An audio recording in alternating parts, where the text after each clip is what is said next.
busy morning. I have a couple of items at the top. As I announced on Friday, we're launching our Free the Press, our annual Free the Press campaign today.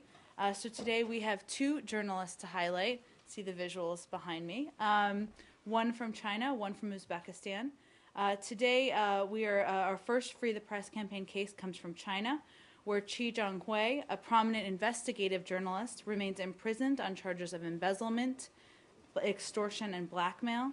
He was arrested in June of 2007 after the online publication of an article he wrote alleged corruption among local party officials in Shandong province.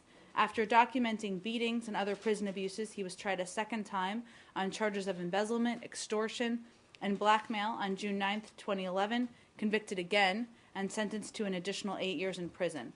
We believe Chinese and foreign journalists should be allowed to operate freely in China, and that censorship of the media and intimidation of journalists are incompatible both with China's aspirations to build a modern, information-based economy and society with its commitments under the Universal Declaration of Human Rights. We continue to urge China to respect internationally recognized human rights and fundamental freedoms, including freedoms of press and expression, and to abide by its commitments under the Universal Declaration of Human Rights.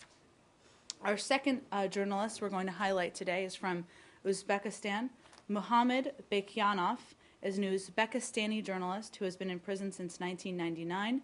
Bekyanov is one of the longest imprisoned journalists worldwide, according to the Committee to Protect Journalists.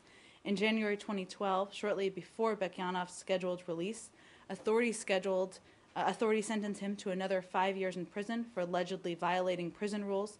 His health has severely deteriorated over the last 15 years he's spent in prison, and he is in urgent need of medical care. We call on the government of Uzbekistan to provide this medical care. I also have one on Ukraine. We deeply condemn the continued unlawful detention of the German-led OSCE Vienna document team and their Ukrainian escorts. And we are outraged by the shameful display of the international monitors on Sunday as they were paraded in front of the press. The Vienna document was agreed on by all 57 members of the OSCE in Europe, of the Organization for Security and Cooperation in Europe, the OSCE, including Russia. Its implementation has been a lasting source of cooperation and military transparency. Such an incident has never, to our knowledge, taken place before. While we welcome the release of the Swedish member of the team for medical reasons as a signatory to the Vienna document, Russia should be using its influence with pro-Russian separatist groups to secure the immediate and unconditional release of all the observers of their Ukrainian escorts. We are also concerned by reports of mistreatment of the Ukrainian escort officers and look to Russia to ensure their security as well as their release. We appreciate comments by the Russian ambassador to the OSCE indicating that Russia thinks, quote, that these people need to be freed as soon as possible, quote, and that Russia was taking, quote, all possible steps to free the military observers. However, we believe it is imperative for senior officials in Moscow to condemn the abduction and demand the team's immediate release. It is critical for Russian authorities to state clearly what we all know to be true. Vienna document inspection teams are not clandestine. The members are not spies. This team was operating fully in the open, consistent with the Vienna document provisions that Russia, as well as all other OSCE participating states, has agreed to and implemented for decades. Finally, on Syria, the United States condemns in the strongest possible terms the Assad regime's missile strike today on the Aleppo Provincial Council headquarters, which killed 1 person and injured 8 others. The Aleppo Provincial Council is a key civilian governance institution that works with more than 100 local councils in Aleppo to meet the basic needs of its people.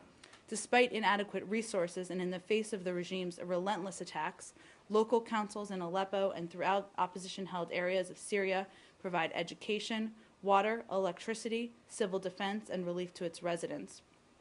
Teams of emergency responders supported by the Provincial Council regularly respond to the regime's indiscriminate shelling. As the regime continues to protect only its interests, slaughter its citizens, and suppress the aspirations of its people, we applaud models of local governance like the Aleppo Provincial Council, which is working tirelessly to support the Syrian people. These attacks will not deter those who are working for a better future in Syria. Matt, go ahead. I just want to start with your first thing on the journalists. Thank you for the saying that and bringing their cases to light. But I'm wondering if you were able to get an answer to the questions that I posed on Friday when you announced this, about whether the administration regards U.S. attempts to prosecute journalists as harassment that could be covered under this program that you're talking about.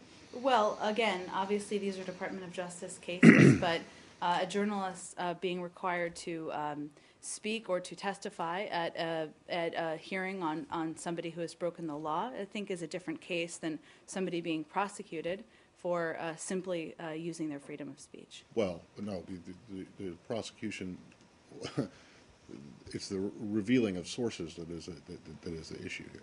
Right, and they are. So you don't think that attempting to prosecute someone for not testifying is harassment? Well, obviously, individuals are required to testify in court cases all the time, Matt. In this case, I think you're referring to is where a separate individual is accused of violating the law. Right. Okay. So the answer is no.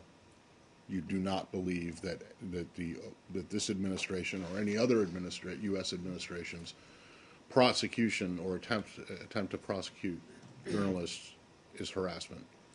I think, Matt, that there is an enormous difference between when we're talking about an individual revealing classified information and what we're seeing happen, unfortunately, around the world. Oh, okay. But so the answer is no, right? Correct. Okay. And then on Ukraine, unless someone else has something on this. Ukraine? Yeah, on your Ukraine, well, just in general on Ukraine, I don't imagine you have a whole hell of a lot to add to what the president, what these white people at the White House said earlier about the sanctions. So let me see if I can narrow it down. Has there been any contact since Secretary Kerry's call to Foreign Minister Lavrov on Saturday? Was it Saturday? Between Secretary Kerry and Foreign Minister Lavrov? Yeah, has there been any contact since then? They have not spoken since then. Do you know? Is there a reason for that? Has he tried? Secretary Kerry, has he tried to? Not that I'm aware of, Matt. No. Okay, so and then just more broadly, since the OSCE guys are still detained, have you seen? And I presume you haven't, given what was said on the White House conference call, any sign yet that the Russians are moving or willing to take the steps that they agreed to in Geneva? We have not. Nothing. No. Okay. Can I ask you a very quick follow-up? I mean, is there really any value in these conversations between the Secretary of State and the Foreign Minister of Russia? Because with every conversation, the line seems to get more intransigent, so to speak, and we can see we listen to a language that is not very diplomatic coming out of both sides. Broadly speaking, there always need to be lines of communication when possible to see if you can make progress. And yes, there are strong disagreements on Ukraine. We've had some strong words. The Secretary has had some strong words about Russia's action, deservedly so. However, I would remind you, even just this past weekend, a big part of their call was talking about the removal of chemical weapons from Syria, which is an issue that we've worked closely with Russia on, and we continue to. I understand, but I'm sorry, Nicole, on the Ukraine, where is the progress? I mean, it seems that the Russians are taking action that are definitely not, let's say, in step with what you call them on to do, so to speak. Well, Saeed, I think obviously this morning we've been making clear, the United States has been making clear that it would impose additional costs if Russia if it failed to live up to its Geneva commitments and failed to take concrete steps to de-escalate the situation in Ukraine.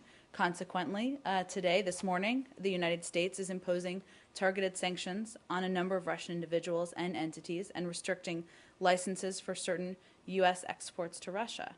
Can Russia still de-escalate and take steps? Absolutely they can. Do we still have a toolbox of steps we can take? Absolutely we do. And we're working in close lockstep with the Europeans on this as well. Let's go to Nicholas. Go ahead. Ukraine? On Ukraine, on the sanction issue.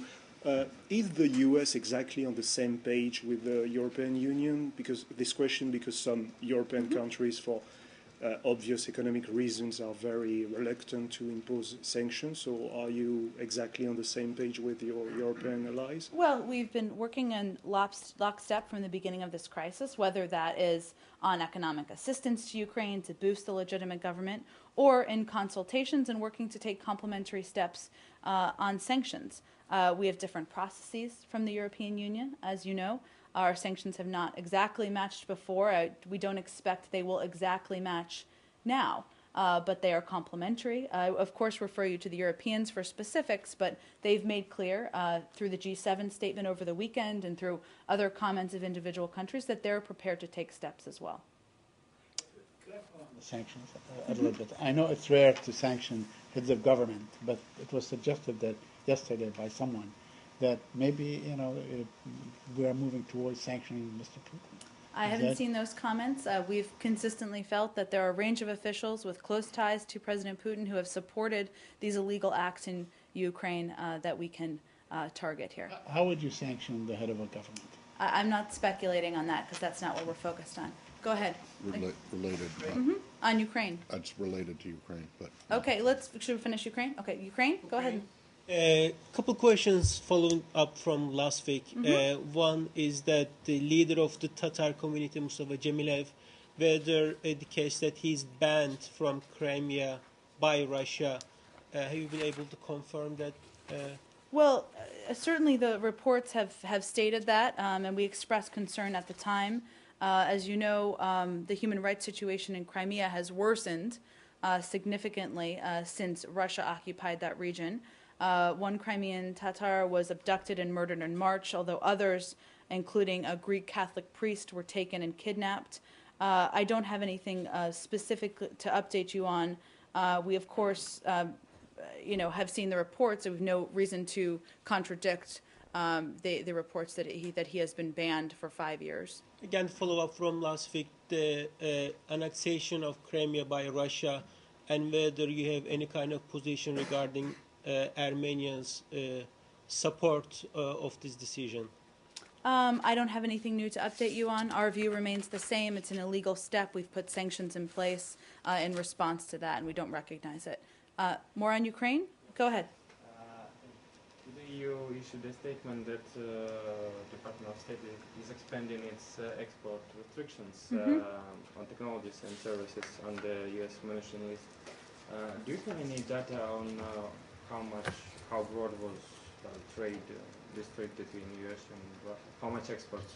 How much exports?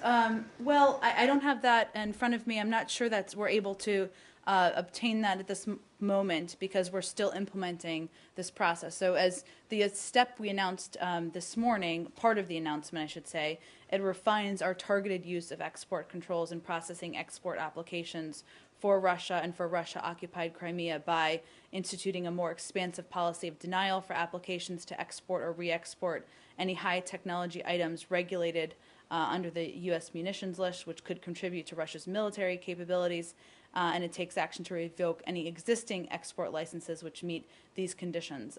I don't have data available in front of me right now in terms of the size of our current exports of those materials with Russia. Any more on Ukraine? Okay. No, this is related to Ukraine. Related to Ukraine. It has to Okay. do with Moldova. Okay. I'm wondering if you've seen these comments made this morning by Deputy Prime Minister Rogozin, in which he said, and if you haven't, I'm wondering if there is a response you could get. Sure. That he said, association with the European Union will end in destruction for Moldovans and devastation for Moldova. Well, I haven't seen those comments. I'm happy to talk to our team. I think it's safe to say, though, that obviously that kind of rhetoric is not useful. We fully believe, we continue to believe that the people of Moldova, the people of Ukraine, the people of all countries should have the ability to voice their view on where they want to see their future lead. And Moldovans have obviously taken steps toward European integration. We fully support that. But I will see if there's more to add from our team. I'm most curious if you see that this is a direct threat to Moldova, and what you would say to it, and if you do think that that's what it is. Well, it's certainly threatening rhetoric, but I will see if there's more beyond that statement that raises our concern. More on Ukraine? Okay, let's go to Lalit just to Go ahead, Lalit.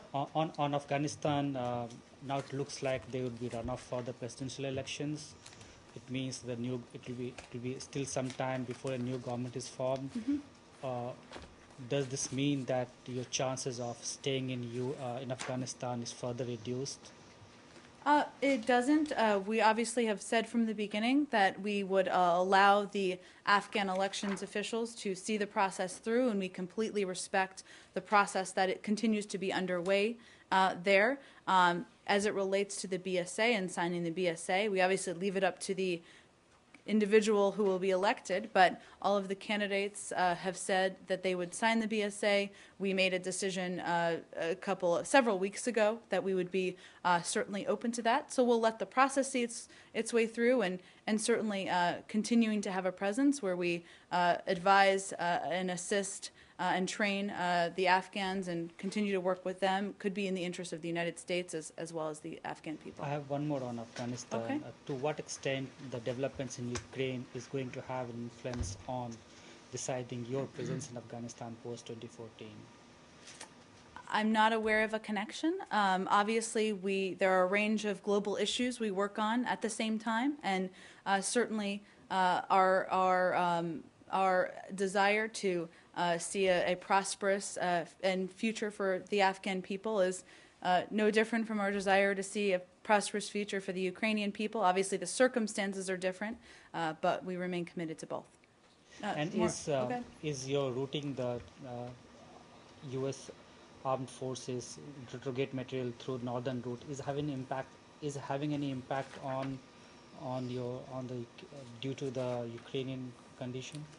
Because there you coordinate the Russians and other Central Asian I'm conflicts. happy to check on that for you. I haven't talked to our team about that in a little while. Thank you. More in Afghanistan? Let's just go around to get a few more people. Go ahead. Egypt, after the Egyptian court's decisions today regarding Muslim Brotherhoods and the April 6 movement, and your statements and the White House statements, how do you expect the meeting between Secretary Kerry and Foreign Minister Fahmy tomorrow to be? Well, as I noted last week, Foreign Minister Fahmy is in town for a variety of meetings, and he'll be meeting, as I understand it, with other senior administration officials as well as members of Congress. And during their meeting, I certainly expect the Secretary will, it's an opportunity to have face-to-face diplomacy. He'll certainly talk about our ongoing commitment to a long-term relationship with Egypt, but also raise concerns about recent events, including those you mentioned that were in our statement, whether it's the announcement over the weekend about the banning of the April 6th youth movement, or it's the preliminary death sentences handed down to 683 defendants by an Egyptian court. So those are issues, as you can see by the strength of the statement we put out, the White House statement that was put out, that we remain concerned about. Do you read anything about the timing of these sentences? And since Foreign Minister Fahmy is in town? I don't have any analysis of that. I know his trip has been long planned.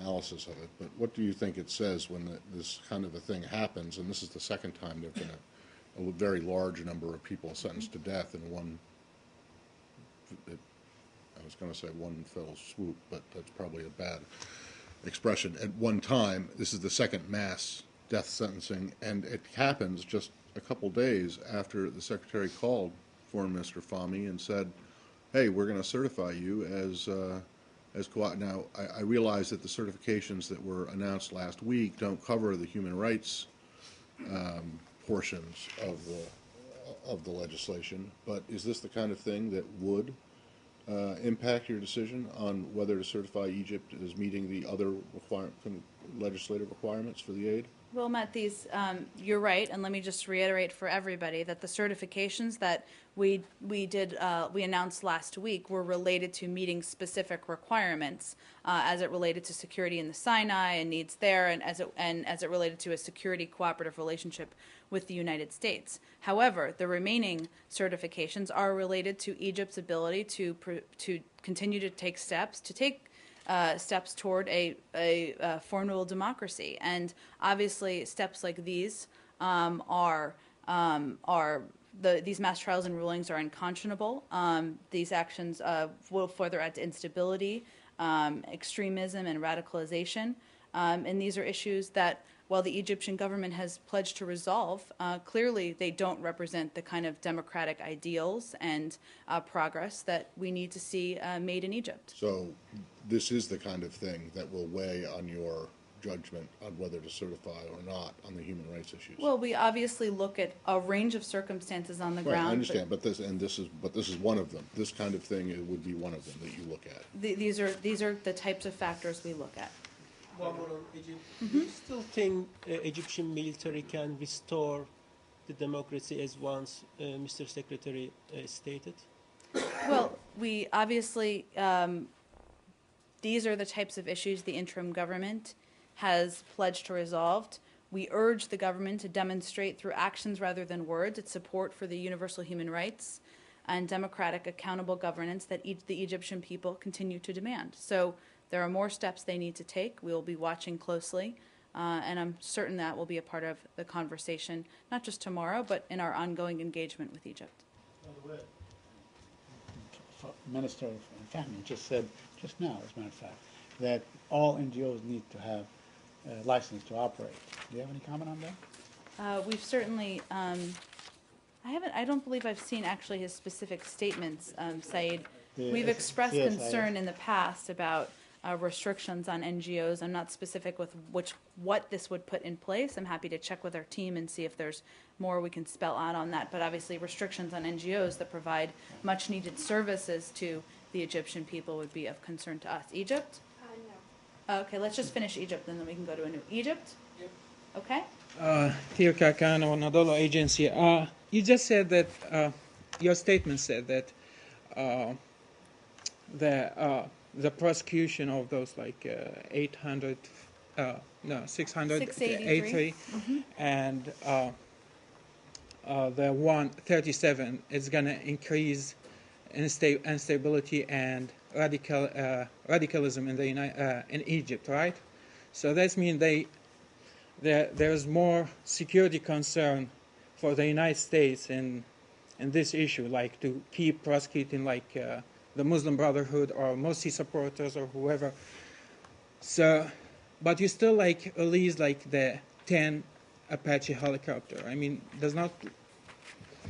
How do you keep like promote like urging Egypt like to deal with the human rights situation, but at the same time, we have security concerns that we have to take care.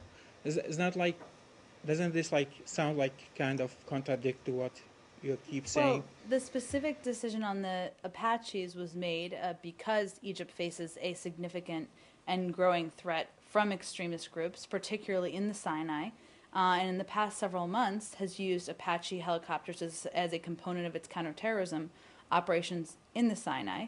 And so we believe these new helicopters will help the Egyptian government counter extremists who threaten U.S., Egyptian, and Israeli security. This is one component of a broader counterterrorism strategy. At the same time, as is evident by the statements we've issued and the comments I've made, we still do express concerns about whether it's human rights issues, due process, steps needed to take that Egypt needs to take towards democracy when warranted. And certainly these cases warrant those statements. More on Egypt? Okay, new topic? Go ahead. Okay.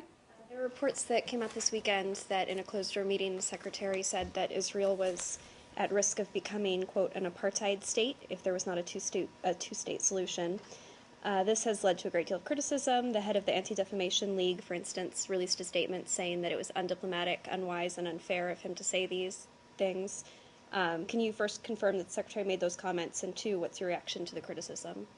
Well, let me first say, obviously I'm not going to confirm the accuracy of comments made during a private meeting, but the Secretary does not believe and did not state publicly or privately that Israel is an apartheid state, and there's an important difference there.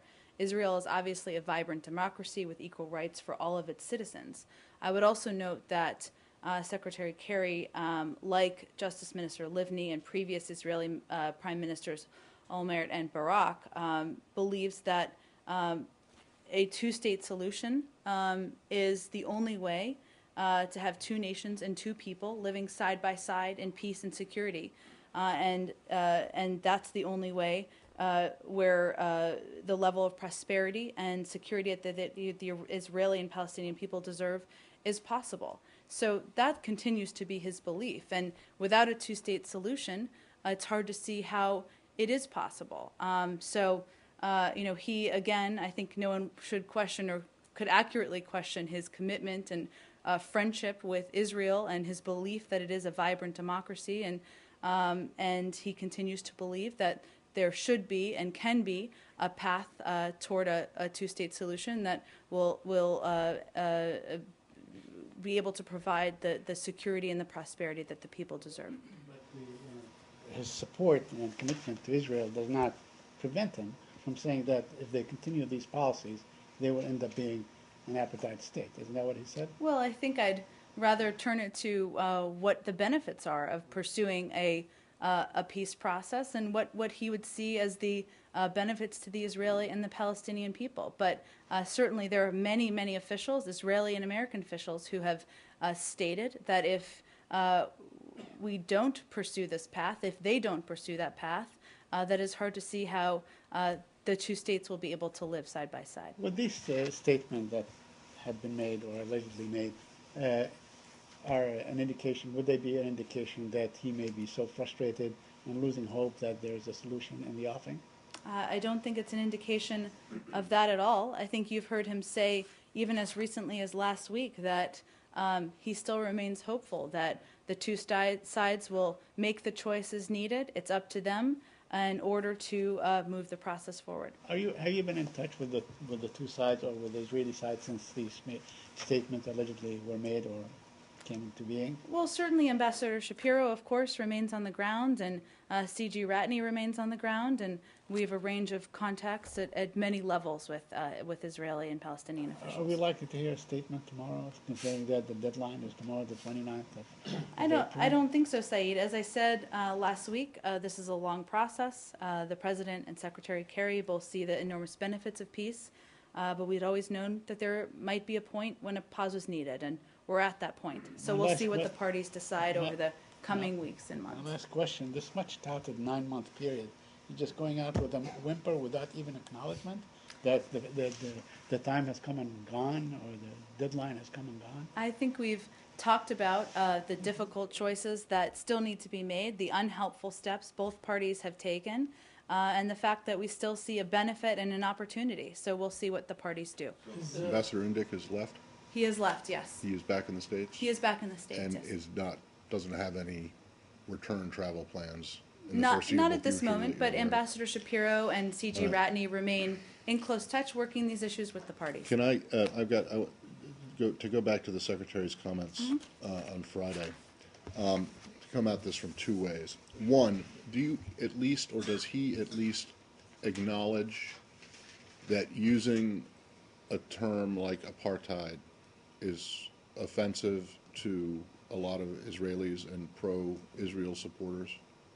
Well, I think his meaning of any comments he makes is his support for a two-state solution and his belief that it's hard to see how the parties can prosper without it. Well, I understand, but using this word, the A word, I guess we can call it, is kind of a touch button issue for many in the pro-Israel community, including and many Israelis.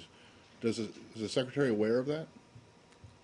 Matt, I think many officials have used similar phrases that have been reported, and he's aware of that as well.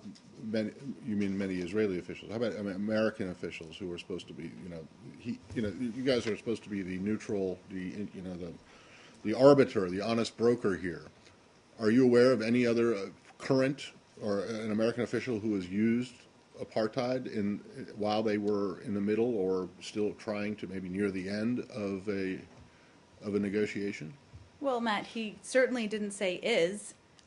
He said. Right. No, I'm not saying he said that it is. We'll get to that in a second, because that's the other side of the coin here. But he did use the word, unless I'm mistaking your explanation. Does he understand that using that word, whether he said is was, may be, could be, definitely will be, definitely won't be, that is a loaded term that's going to cause a lot of angst and a lot of, indignation, whether one believes that indignation is faux or not. We're certainly all familiar with the term, but I don't have any other commentary for all of Right. you on his From the views. other side of the coin, from the other perspective here, which is the Palestinian perspective, there are a lot of people who are pro-Palestinian who would argue that in fact Israel is now an apartheid state. You're saying that the Secretary does not believe that. Can I ask you why he does not share the views of those pro-Palestinians? Because he believes that Israel is a vibrant democracy with equal rights for its citizens. Right, but it is also an occupying power, correct? We're all familiar with the circumstances and in people the region. and people, not every person who lives under Israeli authority is an Israeli citizen with equal rights. Is that correct? Matt, we're all familiar with the reasons why he has been putting so much effort into pursuing a peace process, but that doesn't Right. change his view on Israel currently. Right, but you do accept that there are people who live under Israeli administration, live under Israeli authority right now, who do not have equal rights, correct? I don't think Yeah. I'm going to analyze this further. Well, I mean, look, the Secretary is getting it from both sides here. The pro-Israel people are furious that he would even deign to utter the A word, even if it was referring to something happening in the future, or possibly happening in the future. The other side is upset that the Secretary is not using the A word to describe how Israel is right now. Given that circumstance, you acknowledge that that's the situation, right? Okay. Was using the word smart? Does the Secretary understand that using a loaded term like that is going to cause him a lot of grief? I'm just not going to give any analysis on that, Matt. On Okay, this one, a Saeed, little go bit, ahead. because how do you understand the term to me? How do you understand the term apartheid? Isn't it when people have separate roads, separate access, under control, lack of movement, checkpoints, and so on? What do you call that? I'm not going to Is give a that- definition Would of you it. say that this is a? Do you have a specific question? Yes, I do. Okay, go ahead. Because you have the walls, you have the Israeli settlers have separate roads that the Palestinians are not allowed. Isn't that contrary to the Geneva Convention? Doesn't that sort of negate the aspect of equality to all its citizens or those under its control? I think we're ready to move on. Do we have a new? Go ahead in the back. Question regarding Secretary Kerry's visit to Ethiopia. Sure. And according to the U.S. Department of press release, Secretary Kerry will meet Prime Minister Hailemariam Desalegn and Foreign Minister Tedros Adhanom to discuss efforts to advance peace and democracy in the region, especially in Ethiopia. My question is, what is the United States position in regards to human rights, democracy, as well as press freedom in Ethiopia? And also, if you hear, recently there is a report all over the internet that there are 6 bloggers and 3 journalists that are arrested in ahead of Secretary's visit to Ethiopia. Could you have some comment regarding this? Sure, I can. We are aware that 6 independent bloggers and 3 independent journalists were detained by Ethiopian police April 25th through 26th. We urge the government of Ethiopia to expeditiously review the cases of these detainees and promptly release them.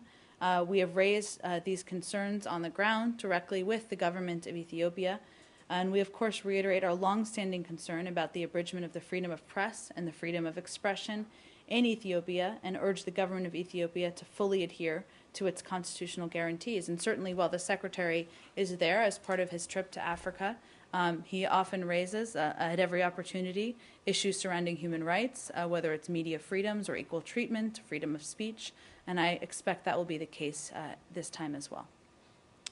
Scott? John, do you have the taken part of the question from last week about the activists on hunger strike? You answered the journalist half Sure. of it, believe I do. The United States calls for a just and fair outcome in regards to the plight of the detained NIDA activists in Azerbaijan. The U.S. Embassy in Baku and other Western embassies have been closely following the case. The United States supports freedom of expression and assembly, including the right to peaceful protest, as well as fundamental to any democracy. We have raised our concerns with senior Azerbaijani officials on several occasions, and obviously the health and welfare of any activists as well as their families is of utmost concern to us. Go ahead and... Oh, go ahead. Can I do the one in the back? We'll go back to you, Saeed. Go ahead. Yeah, Jen, do you have anything on the controversy in Taiwan over nuclear power plants? The President Ma's government, under massive demonstration, was forced actually to decide to mothball a newly completed number 4 nuclear power plant. And we understand that a 40-year-old U.S.-Taiwan agreement on the peaceful use of nuclear energy is up for renewal. Will the controversy have any impact on the renewal process? Thank you. I have no predictions on that. Matters regarding the construction of Taiwan's 4th nuclear power plant are for the people of Taiwan to decide. We trust that all sides will handle these democratic protests peacefully, and that, of course, is of utmost concern to us. Saeed? Syria? Sure. Yeah, do you have any comment on Assad declaring that he's going to run for the presidential election? I think we've spoken to this. No, but he did today. He submitted the papers today. His specific announcement. I would say, obviously, I spoke to this pretty extensively last week when there was rumor of him running or there were just talk of him running. I would point you to those comments. They are still applicable about our views of his intention. Okay, just a quick follow-up on the chemical weapons aspect on the chlorine. And now the Russians are saying that this is all, a figment of somebody's imagination. It's not true. And it's just a way to sort of, or an excuse to maybe strike Syria. Is that the thinking here? As we've said, we've seen indications, of course, of the use of a toxic chemical, probably chlorine. We're continue to examine allegations that the Assad regime was responsible. We take all allegations of the use of chemicals in combat very seriously. So we're continuing to consult and share information with the OPCW and international partners as we work to determine what has happened. And that's the phase we're in at this point. Are you independently examining these allegations? We're obviously... On your own, are you doing it as part of the UN? We're working closely with international partners through the OPCW, with the UN as well. Go ahead, Alex. Lastly, do you have any information on Brahimi resigning? I don't have any new information. I would point you to Mr. Brahimi and his team. Ali, did you? Yeah, on Syria, in light of the failure of Syria to meet the deadline on Sunday, just wanted to know if you had any reaction in general to that, and where do we go from here? Sure. As you noted, Syria has failed to meet the April 27th target date for the removal of all chemical weapons materials, one that it set for itself, just as it failed during the past 3 months to meet the milestone set by the OPCW for CW removal. As of last week, approximately 92% of declared chemicals have been removed. While that is significant progress, we're not finished. There's more work, clearly, that needs to be done. With our international partners, we're going to continue to press the regime to live up to its obligations, including by removing the remaining 8%. Syria has an obligation to complete packing and preparations at the remaining site and transfer those materials to Latakia. They have the capability to do this, and there should be no further delay. And there have been comments by Western officials in recent days that there's doubts resurfacing that the declared weapons that are left are not all the are not all the weapons that are there, that Syria is withholding information. So does the United States share these concerns that Syria is withholding information about chemical weapons they haven't declared? Well, we've never taken the Assad regime at its word, and we will continue to approach this process with our eyes wide open. It's important to remember that the removal process is not the end of the OPCW's work, and the OPCW's inspection and verification teams efforts will continue to ensure the accuracy and completeness of Syria's declarations, that its CW production facilities are dismantled, and that the entire CW program has been completely eliminated. The OPCW will, of course, have our full support, so it will continue, and we will take every step through the OPCW to ensure that that is all looked into. You've never taken Assad at his word? That's what you said? That is what I said. Okay, but you're willing to take his word that he's going to run for president? If he doesn't, if he's kind of joking us about that, then that's fine with us. Go ahead. Will there be any consequences for the failure of meeting the deadline or not? We're continuing to press through with our international partners for them to meet the deadline. I don't want to make any predictions. I know we'll keep talking about this in here. Actually, in her press conference was quite positive in her assessment of Syria's cooperation. Do you feel that the Syrians are handedly keeping 8%, or they are just not able to meet the deadline? They have the capability to ensure that the declared chemicals are removed, so now they need to do so.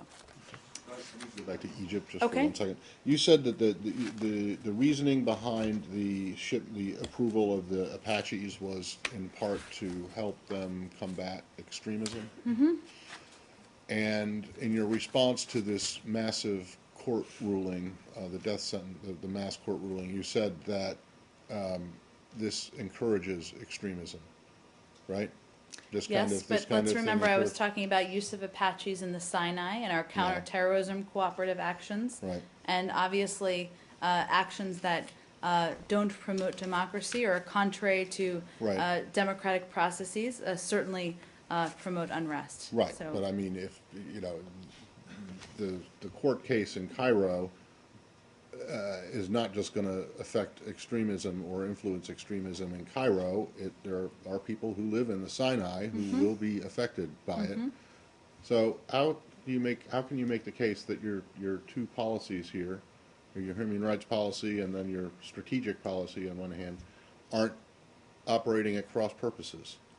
If the government is doing on one hand doing things that encourage and promote extremism, and you're then you're having to give them Apache helicopters to fight extremism. Do you see the problem there? well, I think in all points here we are working to combat extremism, whether it's working with the government on military counterterrorism operations or encouraging them to take steps that do not promote unrest within their country. The government takes steps that encourage extremism, and you give them the helicopters to go kill the extremists. Is that the? I think it's a little more complicated than that, Matt. But okay, well, it sounds like a good deal for whoever makes Apache helicopters. Go ahead, Nicholas. Can we go back to the Secretary's trip later this week? Sure. And to Ethiopia.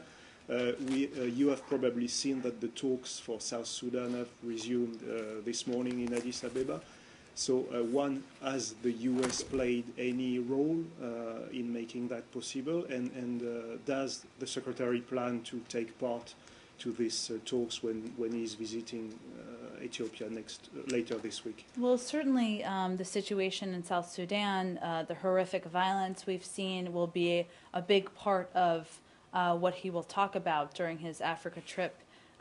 He spoke with President Kiir on the 26th, which was just on Saturday, and he expressed his grave concern about the ongoing conflict, including the recent violence in Bentiu. He welcomed the government's decision to release the 4 senior political officials who had been in detention, and he urged him to stop military offenses and to adhere to the cessation of hostilities. As you know, Ambassador Booth was also just on the ground as well. Obviously, it is the relevant parties who make the decision about reconvening, but certainly this is an issue that the Secretary, Ambassador Booth, Assistant Secretary Linda Thomas-Greenfield have all been working very closely on over the past several months. Question on Iraq. Is Ambassador Booth in Sudan now, South Sudan? He was. He's returned, is my understanding, Samir. He returned now? I believe he's back. I can check that. I have time for about 2 more here. Go ahead, Very, Saeed. very quickly, Okay. the Iraqis today admitted that they struck a convoy inside Syria. Do you have any comment on that? Or I- do you I- think that's part of the political electioneering? That is I don't going have on any 2 days independent before confirmation of that, the election? Saeed. Go ahead. North Korea, please. Sure. Do you have any information about Matthew Todd Miller? Have you been able to reach out to his family? I don't have any new information to offer on that case. Have you been trying to reach out to his family, though? I don't have any additional details. I'm happy to check with our team and see if there's more to offer. Go ahead. Just to follow up on that, With the Swedes? Correct. There's no additional update since I last spoke to it. Go ahead. that was my question. the Oh, okay. Swedes. Sure. No additional update. We'll continue. I know there's a great deal of interest in these reports, so if there's more to say tomorrow, we'll offer that tomorrow. Thanks, everyone. Thank you.